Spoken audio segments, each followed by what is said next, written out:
By Loveday Morris, Washington Post. Tiberias, Israel. The Israeli military said Iranian forces fired 20 rockets from inside Syria toward its positions on the Golan Heights around midnight Wednesday, as regional tensions escalated after the U.S.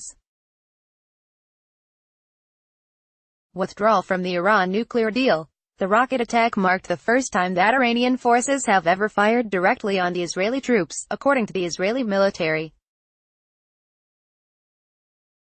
Start your day with the news you need from the Bay Area and beyond.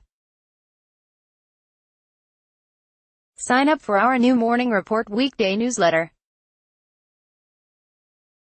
An Israeli military spokesman said the rockets were fired by Iran's Quds Force, a special forces unit affiliated with Iran's Revolutionary Guard Corps, and that several of the rockets had been intercepted by Israel's missile defense system. No one was injured on the Israeli side. The Israeli military said it views this event with great severity and remains prepared for a wide variety of scenarios. The Syrian state news agency reported that Israel had carried out strikes on targets near the Syrian town of Kenitra, just east of the Golan Heights. It said that Syrian air defenses had responded. Earlier in the day, Israeli military policemen ushered journalists away from a viewing point that overlooked the town. Air raid sirens sounded in the Golan Heights shortly after midnight. In nearby Tiberias, on the edge of the Sea of Galilee, explosions could be heard above the music of bars entertaining busloads of tourists. The explosions were followed by sporadic fire into the early morning hours. With Syria's civil war raging just across the border, Israeli residents of the Golan Heights have become used to the air raid sirens and errant fire. But recent days have been different, and war jitters have spread across Israel. On Wednesday, it had seemed like business as usual on the Golan, a plateau that rises dramatically behind the Sea of Galilee, captured from Syria by Israel in the 1967 war. Children went to school and wineries welcomed groups of tourists. But Israel trucked in tanks and additional air defense batteries, and the military chief of staff touched down in a helicopter to tour the area to assess the army's readiness.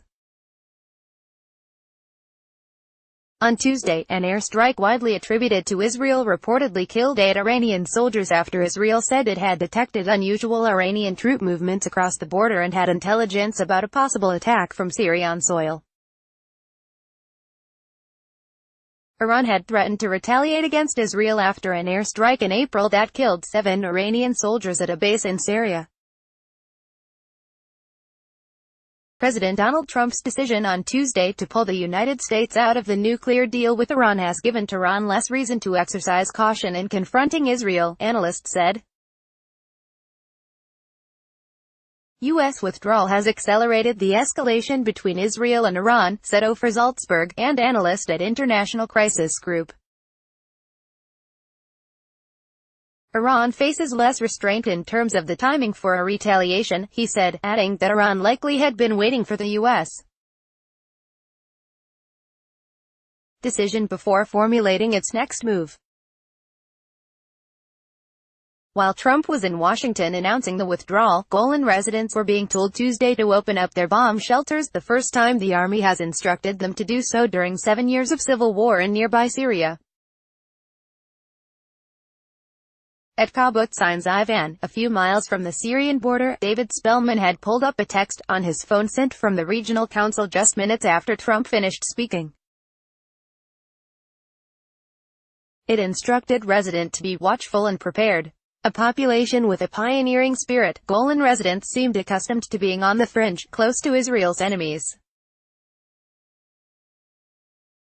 The Golan Heights was officially annexed by Israel in 1981, but that action has not been internationally recognized.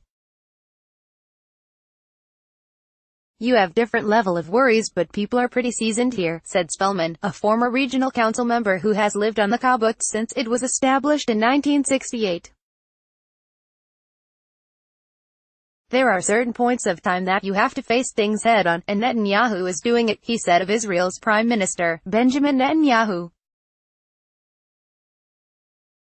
It's a really tense time, said one regional council official, who spoke on the condition of anonymity to discuss preparations. We are telling the citizens to still have regular life, children are going to school. But our job and the army's job and people involved in security, it's 24 hours. It's something a little more this time. At a winery on Ein Zivan, American tourists said Wednesday they were unaware that the U.S.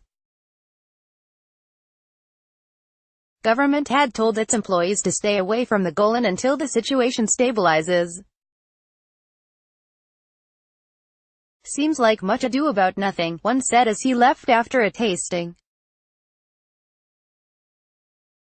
Amid warnings of a potential attack, some 62% of Israelis think a war is imminent, according to a poll commissioned Wednesday by Israel's Hadashat news channel. Iran will retaliate through proxies, sooner or later, against Israeli military sites in the north.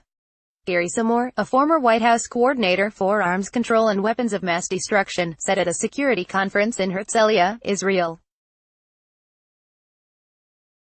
But he said that no side is interested in a full-scale conflict, and there is debate in Iran over how to proceed. He said Iranian President Hassan Rouhani wants to avoid confrontation because he is trying to preserve the nuclear deal with world powers. But Iranian military commanders want to retaliate for the death of Iranian soldiers. Rouhani said his government remains committed to a nuclear deal with Europe, Russia and China, despite the U.S. decision to withdraw, but is also ready to ramp up uranium enrichment if the agreement no longer produces benefits. Netanyahu had been a leading advocate of a U.S.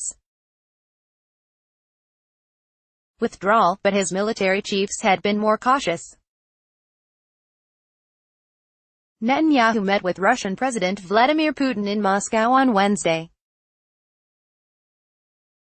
Russia, which is backing Syrian President Bashar Assad's forces alongside Iran, is seen as key in preventing Iranian-Israeli tensions from escalating. Israel, determined not to let Iran expand its military presence in Syria, has struck over the border at least 100 times during the war, extending its targets from suspected arms convoys to Iranian-linked military bases. Iran is not fully inside. It has not yet succeeded in building what it wants to build there, and now is the time for Israel to push back, said Chagai Tazoriel, Director General of Israel's Intelligence Ministry. The Washington Post's Ruth Eglash in Herzliya, Israel, contributed to this report.